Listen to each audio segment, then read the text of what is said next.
بسم الله الرحمن الرحيم.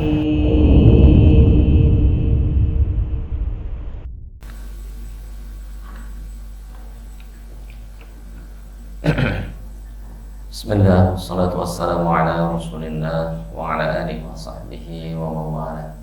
Amma ba'd. Uhayyikum bitahiyatul Islam. Assalamualaikum warahmatullahi wabarakatuh. Alhamdulillah. Alhamdulillahilladzi bi ni'matihi tatimmu shalihat. Alhamdulillahilladzi hadana li hadza وما كنا لنهتدي لولا أن هدانا الله. أشهد أن لا إله إلا الله وحده لا شريك له وأشهد أن محمدا عبده ورسوله صفيه وخليله الذي لا نبي ولا رسول بعده.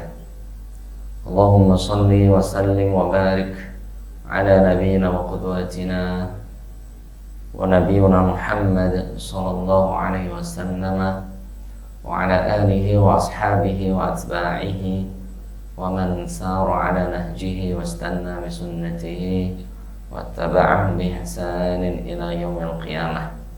أما بعد، ولقد قال الله تبارك وتعالى في كتابه العزيز وهو أصدق القائلين: يا أيها الذين آمنوا اتقوا الله حق تقاته ولا تموتن إلا وأنتم مسلمون. Wahai orang yang beriman, bertakwalah kepada Allah Subhanahu wa taala dengan sebenar-benarnya ketakwaan. Wala tamutunna illa wa antum muslimun. Jangan sekali-kali kita diwafatkan oleh Allah kecuali dalam kondisi Islam, menyerahkan diri hanya kepada Allah Azza wa Jalla. Wa qala ta'ala wa tazawwadu fa inna khairaz zadi taqwa. Dan teruslah mencari perbekalan. Fa inna khairaz zadi taqwa. Tapi ketahuilah, bekal terbaik kita tiada lain adalah ketakwaan kita kepada Allah Subhanahu wa taala. Wa qala Nabi alaihi salatu wassalam, kun fid dunya ka'annaka gharib aw 'abiri sabil. Jadilah engkau di dunia kagharib, sebagaimana orang yang diasingkan, aw 'abiri sabil, ataupun orang yang sedang melakukan perjalanan. Wa qala Abdullah bin Umar, fa idza asbahta fala tantadhirul masa. Ketika engkau di pagi hari, jangan engkau tunda amalan engkau kerjakan di sore hari. Wa idza amsayta fala tantadhirus sabah. Dan ketika engkau di sore hari, jangan menunda-nunda amal dilaksanakan di esok hari.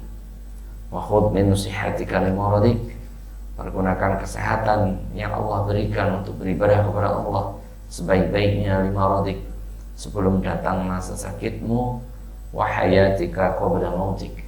Dan pergunakan kehidupan, nikmat umur yang Allah berikan qabla mautik, sebelum datangnya kematian. Jamaah salat zuhur masjid Babus Salam rahiman wa rahimakumullah, a'azani wa a'azakum Allah Subhanahu wa taala. Alhamdulillah, kita telah melaksanakan ibadah kurban, ya. Kemudian juga jamaah haji telah menyelesaikan yaitu ibadah hajinya, yaitu kemarin tanggal 13 hari Senin, itu adalah hari tasyrik terakhir, hari dilarang untuk berpuasa. Jadi ada 3 waktu yang dilarang oleh Allah Subhanahu wa taala untuk berpuasa.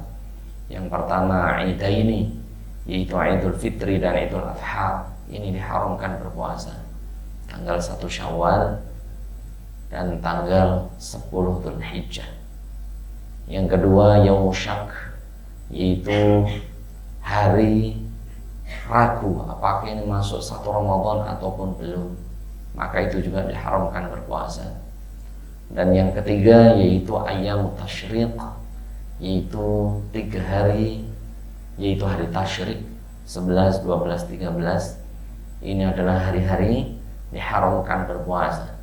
Baik puasa wajib, misalnya bayar hutang, ataupun puasa sunnah, itu pun diharamkan. Adapun tanggal 14 sampai terakhir bulan Dzulhijjah, maka boleh lagi melaksanakan puasa-puasa sunnah, baik Ayyamul Bid, hanya bolehnya 14 dan 15 saja, atau puasa Senin Kamis, ataupun puasa Daud itu diperbolehkan kembali. Dan alhamdulillah kami mengucapkan jazakumullahu khairan katsiran kepada pengurus bin Rohis. Di sini ada Mas Fauzan, ya. Kemudian juga DKM Pak Salam, ada Mas Indra, juga Pak Bono, dan rekan-rekan Mas Faisal. Alhamdulillah kemarin kami menerima 1 ekor sapi dari Waskita Karya Bin Rohis dan telah kita laksanakan amanahnya. Semoga menjadi amal bagi seluruh insan Waskita Karya dan semoga memberikan keberkahan untuk kita semuanya. Amin ya rabbal alamin. Jazakumullahu khairan katsiran. Tidak ada yang bisa kami ucapkan kecuali terima kasih yang begitu banyak. Hanya Allah Subhanahu wa taala yang bisa membalasnya. Amin ya rabbal alamin. Taib jamaah rahimani wa rahimakumullah, maka Allah Subhanahu wa taala nuwasil dari sana. Kita lanjutkan materi kita, Fadilatul Ilmi wa Ta'lim, masih ya, yaitu keutamaan mencari ilmu dan mengajarkan ilmu. Fadailut Ta'lim, keutamaan mengajar. Dari sahabat Sahal Ibnu Sa'ad radhiyallahu ta'ala anhu, Nabi alaihi salatu wassalam beliau bersabda, la yahdiyallahu bika rajulan wahidan khairun laka min ayyakuna laka humrun ni'am.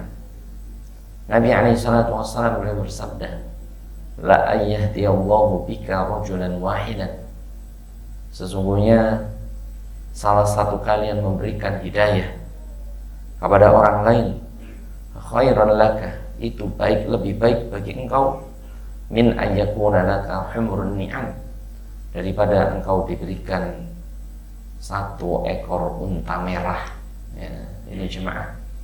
Jadi memberikan hidayah, memberikan petunjuk, terutama kepada keluarga kita, anak istri kita ajarkan sholat, kita ajarkan membaca Al-Quran, itu pahalanya lebih baik di sisi Allah Subhanahu wa ta'ala daripada kita itu diberikan 1 ekor unta merah. Ya.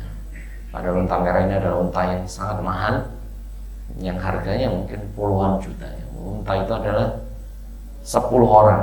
Ya, kalau kita berkorban, kalau domba itu satu orang, adapun sapi itu untuk 7 orang bagiannya, gitu ya. Adapun unta itu untuk 10 orang.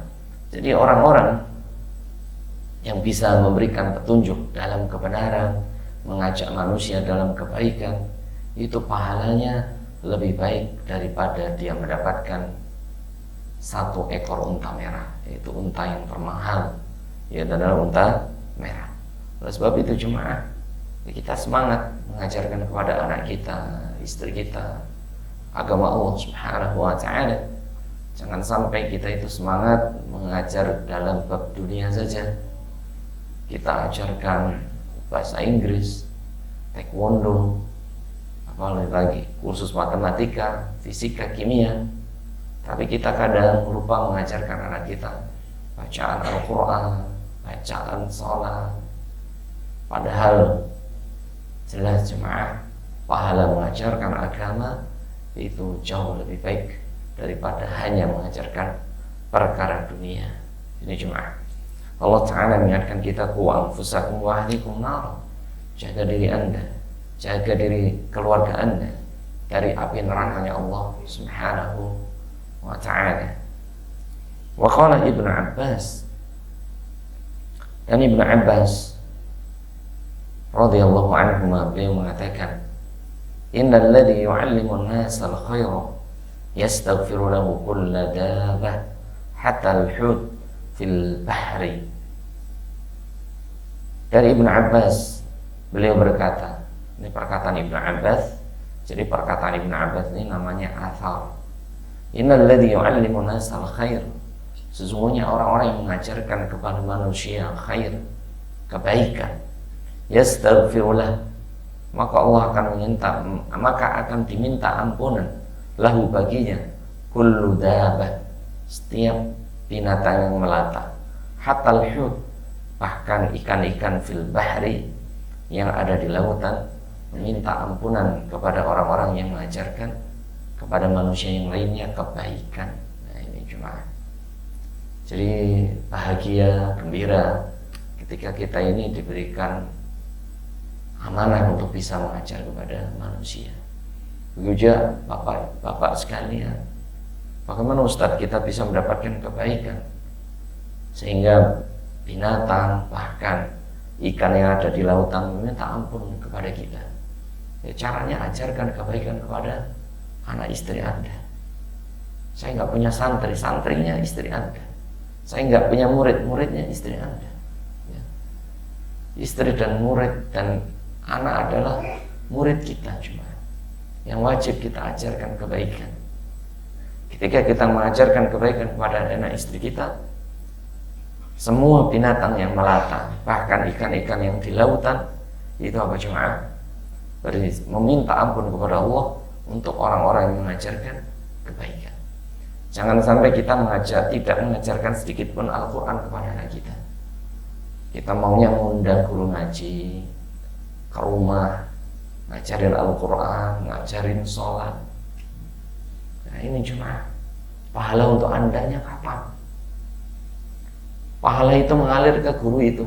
Memang guru itu yang membayar Anda, tapi pahalanya itu sayang, jangan dibagi-bagi. Maka seorang ayah itu harus pintar, bukan hanya perkara dunia. Pimpinan rumah tangga itu harus pintar juga bab agama. Maka alhamdulillah di dua masjid baik Al-Ahnaf ataupun Babus Salam ada pelajaran tahfidz dan tahsin Al-Quran.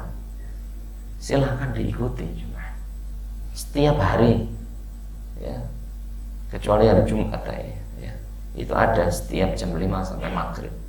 Kalau di Al-Ahnaf bahkan dari jam 5 sampai jam 9 kadang. Ini kita ajarkan bukan hanya Anda mencari nafkah, tapi juga dibekali dengan ilmu agama. Setelahnya Anda ajarkan Al-Quran itu kepada anak istri Anda. Bukan kewajiban guru ngaji, bukan kewajiban ustaz, tapi kewajiban seorang ayah mengajarkan kepada anaknya, dan kewajiban seorang suami mengajarkan kepada istrinya ilmu agama, baik bacaan Al-Quran, terutama bacaan sholat, terutama Al-Fatihah. Jangan sampai kita tidak mengajarkan anak kita. Padahal Fatihah ini adalah bacaan yang akan dibaca anak kita setiap harinya 17 kali minimal, dan akan dia baca sepanjang hidup. Jangan sampai pahala itu kita berikan kepada guru ngaji, tapi kita. Jadi ilmu pahala yang tidak akan putus salah satunya adalah ilmun yuntafa'u bihi, ilmu yang bermanfaat ya. Ini jemaah. Lanjut, perkataan Hasan Al-Basri rahimahullah ta'ala, beliau mengatakan, laulal ulama lasaran nasu mithla al-bahaim. Dan Hasan Al-Basri seorang imam tabi'in, beliau mengatakan, laulal ulama, kalaulah tidak ada ulama yang mengajarkan ilmu, lasaran nas, pastilah manusia akan menjadi mithlal bahaim, seperti apa? Binatang ternak, seperti binatang. Jadi manusia ini tanpa agama, mereka akan seperti binatang. Anda lihat Eropa begitu maju, Anda lihat Amerika begitu modern, tapi lihat bagaimana manusia di dalamnya. Kumpul kebo biasa, seperti binatang. Tanpa pakaian biasa, seperti binatang. Di pantai nggak pakai baju, seperti binatang. Jadi manusia tanpa agama itu akan seperti binatang. Bahkan hum adall. Allah Ta'ala mengingatkan di surah Al-A'raf, ulaika kal an'ami bal hum adall. Manusia tanpa agama, tanpa ilmu, kal an'am, mereka akan menjadi seperti binatang, bal hum adall, dan mereka lebih sesat lagi daripada binatang tersebut. Ini cuma kalau binatang tidak ada namanya binatang jantan suka binatang jantan, tidak ada. Binatang betina kawin dengan binatang betina, nggak ada. Tapi manusia ada. Laki-laki nikah dengan laki-laki, perempuan suka dengan perempuan. Mereka lebih rendah lagi daripada binatang. Na'udzubillah. Laulal ulama nasaran nasu mithlal bahaim. Kalau tidak ada ilmu dan agama dan juga para ulama, manusia akan lebih hina, lebih sesat, bahkan dari binatang sekalipun. Ini cuma. Jadi jangan sampai kita tidak mewariskan kepada anak istri kita yaitu ilmu. Innal anbiya lam yuwarithu dinar wa dirhaman. Nabi SAW dia bersabda, sesungguhnya para nabi itu tidak pernah mewariskan emas dan perak. Tidak ada Nabi SAW meninggalkan dinar, tidak ada. Dirham, tidak ada. Ada Aisyah dikasih emas, tidak ada. Ada istri beliau Fatimah misalnya dikasih dinar, tidak ada. Tapi apa yang diwariskan oleh para nabi dan rasul? Walakin warathu al-ilm. Tapi para nabi dan rasul itu mewariskan yang namanya ilmu agama. Faman akhadahu faqad akhadha bihadzin wafir. Barang siapa seseorang yang mewariskan ilmu, maka dia telah mewariskan sesuatu yang tidak akan habis, yang cukup. Ilmu itu cukup ya. Orang-orang tua kita dulu itu, kita pesantren nyampe jual sapi, ya dong, jual sapi orang tua. Nggak takut mereka, dijualkan sapinya, dijualkan dombanya, agar kita bisa sekolah, agar kita bisa pesantren. Ini jamaah, bukan hanya diwariskan harta. Kalau hanya diwariskan harta, malah jadi rebutan, ya.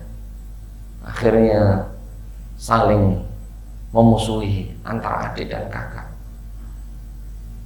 Karena dia bahkan ibunya diusir dari rumah warisan suaminya. Ini ada. Yang usir siapa? Anaknya. Kenapa anaknya ngusir ibunya? Gak punya ilmu, gak punya agama, gak punya dain, gak punya cuma.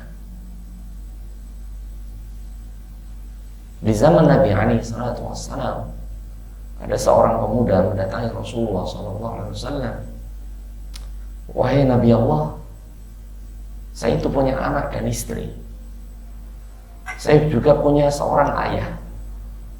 Ayahku itu meminta harta dariku, padahal aku ini punya anak dan istri. Maka apa jawaban Nabi SAW? Anta wa maluka li abika. Jangankan harta anta, kamu, jiwamu, wa maluka, semua hartamu, li abik, semua itu milik ayahmu. Coba kalau orang punya agama tahu hadis ini, ayahnya nggak perlu minjem mobil, cuma mobil Anda, mobil ayah Anda. Semua harta Anda milik ayah Anda kecuali satu, istri Anda, itu tetap milik Anda. Nggak boleh pakai hadis ini istrinya dikasih ke ayahnya juga, nggak bisa, haram. Jadi semua harta Anda milik ayah Anda kecuali apa? Istri Anda aja. Itu hak Anda sendiri. Mau kendaraan, mau rumah Anda. Ustaz, saya yang kredit mobil, saya yang kredit rumah, yang KPR saya nggak rela semua ayah saya pakai mobil saya, ayah saya pakai rumah saya. Ya Rabb, Rasul bersabda, anta wa maluka li abika. Anda, semua harta Anda, li abi, itu hak ayah Anda. Ini coba kalau anak Anda dipesantrenkan tahu hadis ini, baca bagaimana baktinya seorang anak kepada ayah. Bahkan jemaah, dalam bab kisos Seorang ayah kok membunuh anaknya, itu nggak ada kisosnya. Nggak ada apa? Kisos. Kisos itu hukum yang setimpal. Ini nggak ada. Seorang ayah, mohon maaf, misalnya membunuh seorang anak, itu tidak ada kisosnya. Baik di negeri Saudi sendiri nggak ada. Ada seorang ayah yang membunuh anaknya, itu tidak ada kisos, tidak dibunuh ayah. Nah, ini hak ubuwah namanya, yaitu haknya seorang ayah. Ini cuma ini. Jadi pentingnya ilmu agama cuma. Berapa banyak seorang ayah, seorang ibu diusir anaknya, seorang ibu ya, diambil hartanya oleh anaknya. Kenapa? Karena nggak punya agama anak tersebut, tidak punya din. Jadi jangan sampai kita seorang ayah hanya mewariskan harta. Coba yang kita pikirkan itu bingung apa? Nanti anak saya makan apa? Nanti anak saya kerjanya di mana? Apakah di waskita, di BUMN, atau di RNI? Itu kan yang dipikirkan. Tapi pikirkan bagaimana agama anak kita nanti. Apakah masih sholat? Apakah bisa baca Quran? Apakah ketika mati masih mendoakan kita, minta ampun kepada Allah, kepada kita, untuk kita? Apakah akan mendatangi kuburan kita? Itu juga dipikirkan jemaah. Nabi itu tidak pernah meninggalkan dinaron wala dirham. 1 dinar pun tidak ada, 1 dirham pun tidak ada. Walakin warathu al-ilm, tapi Nabi itu mewariskan ilmu. Faman akhadahu faqad akhadha bihadzin wafir. Barang siapa seorang ayah yang mewariskan ilmu, faqad akhadha bihadzin wafir, maka dia telah mewariskan sesuatu yang tidak ada habisnya, yaitu apa? Ilmu. Boleh kita tidak khawatir tentang agama kita perihal hartanya, boleh. Maka ada bab warisan, boleh. Tapi jangan sampai sesuatu yang paling penting, yaitu kita mewariskan ilmu agama. Ini cuma di zaman Nabi alaihi salatu wassalam, ada seorang laki-laki mengadu bahwasannya mengadukan adiknya yang yatim. Jadi 2 adik, kakak adik ini yatim. Dia mengadu kepada Nabi alaihi salatu wassalam. Dia itu sibuk, dia punya keluarga, dia punya adik yatim yang harus dinafkahi, karena adiknya itu masih belajar dengan Nabi SAW. Maka apa kata Nabi SAW? La'allaka turzaqu bihi. Tahu tidak? Sesungguhnya Allah memberikan harta kepada Anda karena Anda menafkahi adik Anda, yang adik Anda ini sedang menuntut ilmu. La'allaka turzaqu bihi. Tahu tidak? Allah memberikan rezeki kepada Anda itu karena adik Anda, yang adik Anda ini sedang menuntut ilmu. Begitu juga Bapak Ibu, jangan khawatir ketika Anda mau mesantrenkan anaknya, ya, mengundang guru ngaji, guru tahfidz ke rumah Anda, itu jangan khawatir. Allah itu memberikan rezeki karena itu, melewati Anda, ya. Jangan sampai Anda ngundang guru bahasa Inggris, pertemuan bisa 200.000, 100.000. Guru TPA sebulan itu 50.000. Sebulan cuma. Itu pun nunggak. Nah, ya. Pantas rezeki kita macet. Pantas rezeki kita macet. Rezeki kita macet itu karena kita pelit dalam bab agama. Dalam bab agama itu, kalau rezeki kita susah, nyari nafkah susah, itu siapa tahu kita itu nunda-nunda bayar SPP, nunda-nunda bayar guru ngaji. Nah, itu bisa apa? Menyempitkan rezeki kita. La'allaka turzaqu bihi. Sesungguhnya Allah berikan rezeki kepada engkau karena engkau menafkahi adik Anda yang sedang apa? Menuntut ilmu. Ini sabda Nabi SAW. Wa qala Mu'adz bin Jabal radhiyallahu ta'ala anhu, ta'allamu al-ilm tuntutlah ilmu, belajarlah ilmu. Fa in tu'allimu lillahi khasyah, karena sesungguhnya mengajarkan ilmu itu menimbulkan rasa takut. Benar itu juga. Jadi ketika anak mengajar taklim ini tambah takut pada Allah, ya takut kita. Kalau kita baca hadis, baca Al-Quran, dan yang pertama dituntut saya daripada Anda, maka kita tambah takut kepada Allah Azza wa Jalla. Dan beliau mengatakan lagi, wa talabuhu ibadatun, dan menuntut ilmu itu terhitung ibadah kepada Allah Azza wa Jalla. Maka Nabi SAW bersabda, man salaka tariqan yaltamisu fi ilman sahalallahu lahu bihi tariqan ilal jannah. Ini hadis Mu'adz bin Jabal juga. Barang siapa seseorang menempuh suatu jalan untuk mencari ilmu, kecuali Allah mudahkan dengan menuntut ilmu itu jalan menuju surganya Allah Azza wa Jalla. Jadi Bapak Ibu ketika mau berangkat ke kantor Waskita Raja Wali ini, niatkan yang pertama nyari nafkah dengan mengucapkan apa? Doa Bismillahi tawakkaltu ala Allahi la hawla wa la quwwata illa billah. Rasul bersabda, Uqita, orang ini dijaga oleh Allah, Hudita, orang ini diberikan petunjuk oleh Allah Subhanahu wa ta'ala, wa tanaha anhu syaitan, dan orang ini dijauhi oleh syaitan, dijaga oleh Allah dari perbuatan syaitan sebelum berangkat. Kemudian niatkan talabul ilm dari rumah, karena memang di masjid tiap hari ada pengajian. Senin kemarin Ustaz Haryanto, Senin libur, biasanya Ustaz Haryanto, Selasa Ustaz Mashkur, Selasa ya besok Ustaz Haryanto, Jumat khutbah Jumat. Wow, Senin sampai Jumat niatkan pengajian, niat dari rumah. Masih kurang jam 5 sampai maghrib ada tahsin, namanya Mas Hafid tapi nggak pernah tahfidz ini ke masjid. Mas Hafid ikut, nah misalnya itu RNI boleh ikut, boleh kan? Mas Fauzan boleh, dan gratis. RNI gratis juga Mas Fauzan, gratis. Beliau pernah menjawabnya, pahalanya ke beliau insya Allah. Yang ngasih Mas Indra. Nah, gratis, RNI juga boleh, gratis itu. Tapi kalau mau iuran lebih baik ngobrol sama Mas Fauzan RNI yang mau kita kerja sama. Jadi ini jemaah pahala banyak sekali di kantor ini, ya.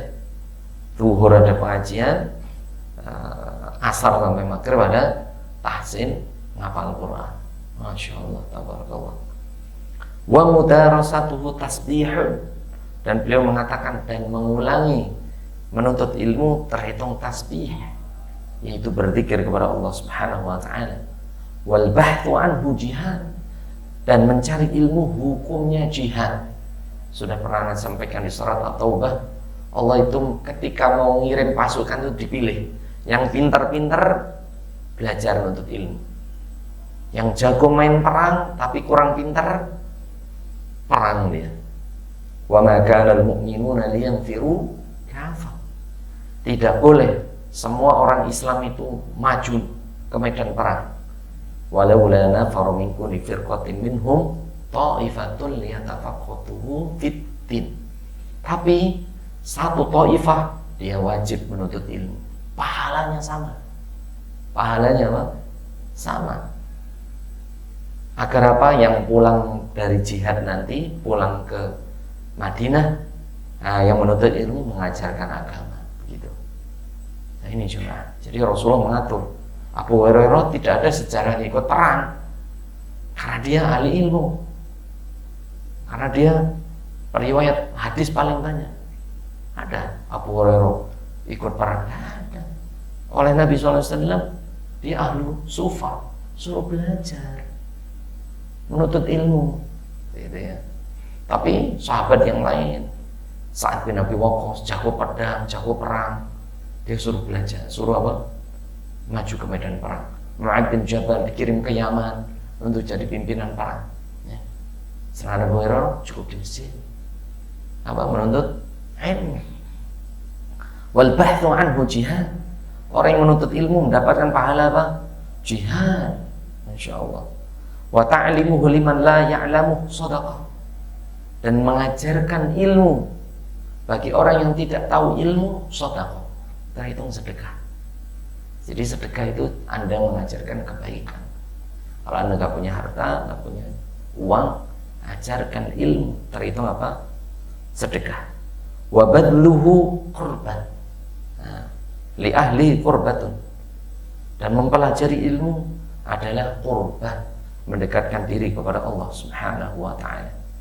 Wa huwa sahibu fil qurban, dan ilmu adalah teman sejati ketika dia dalam pengasingan. Jadi berapa banyak ulama-ulama yang ketika diasingkan dia malah mempelajari ilmu. Jadi jangan kaget ada orang-orang yang sebelumnya ahli maksiat masuk penjara, banyak yang keluar jadi ulama, bisa hafal Quran, ya, bisa macam-macam, masya Allah. Ya. Wal muhdatsu fil khulwah, wal muhaddatsu fil khulwah, dan ilmu adalah teman berbicara ketika sendirian. Jadi ketika kita sendirian, gak ada anak istri, itu kesempatan kita baca hadis, baca Al-Quran. Ya, teman-teman yang PJKA pulang Jumat kembali Ahad, Sabtu Ahad ketemu anak istri, Senin sampai Jumat setelah pulang kantor bisa baca hadis, bisa hafal Al-Quran. Wa suhbatun fil ghurbah, ilmu adalah teman ketika dia dalam pengasihan. Wal muhadditsu fil khulwah, dan teman bicara ketika sendirian. Ini cuma maka Allah Subhanahu wa ta'ala.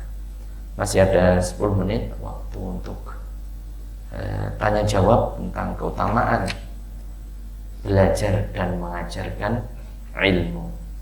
Baik, ada pertanyaan dari rekan-rekan sekalian? Mas Hafid, ada pertanyaan? Sudah 2 putranya? Baru 1. Semoga nambah lagi. Amin ya rabbal alamin. Kalau tidak ada pertanyaan dari rekan-rekan, baik, semoga Bapak Ibu yang berkorban diterima korbannya oleh Allah Subhanahu wa ta'ala. Semoga menjadi pahala jariah di hadapan Allah Subhanahu wa ta'ala. Dan semoga korban kita, semoga nanti di akhirat menjadi saksi di hadapan Allah Subhanahu wa ta'ala. Karena orang yang berkorban itu ya'ti bi qurumiha, akan datang dengan tanduk-tanduknya, wa adlafiha, dan tulang-tulangnya, yang akan menjadi apa? Saksi di hadapan Allah Subhanahu wa ta'ala. Wa likulli sya'ratin hasanah, dan Nabi SAW dia bersabda, setiap rambut itu adalah bulu yang tebal, itu terhitung 1 kebaikan. Wa likulli sufin hasanah, dan setiap bulu, kalau bulu itu rambut halusnya, terhitung 1 kebaikan di hadapan Allah Subhanahu wa ta'ala. Berapa juta kebaikan bulu yang ada dalam domba, kambing atau sapi yang disembelih, semoga diterima oleh Allah Subhanahu wa ta'ala. Dan semoga saudara kita atau jamaah Waskita Karya ataupun RNI yang sedang haji, semoga hajinya diterima oleh Allah Subhanahu wa ta'ala, dan semoga kembali ke tanah air dalam keadaan sehat dan afiat. Amin ya rabbal alamin. Dan semoga memberikan keberkahan untuk Waskita Karya. Amin ya rabbal alamin. Aqul qouli hadza wa astaghfirullah li wa lakum. Wa akhirul kalam, kita akhiri dengan baca hamdalah. Alhamdulillahi rabbil alamin. Kita tutup dengan doa kafaratul majlis. Subhanakallahumma wa bihamdika, asyhadu an la ilaha illa anta, astaghfiruka wa atubu ilaika. Wassalamualaikum warahmatullahi wabarakatuh.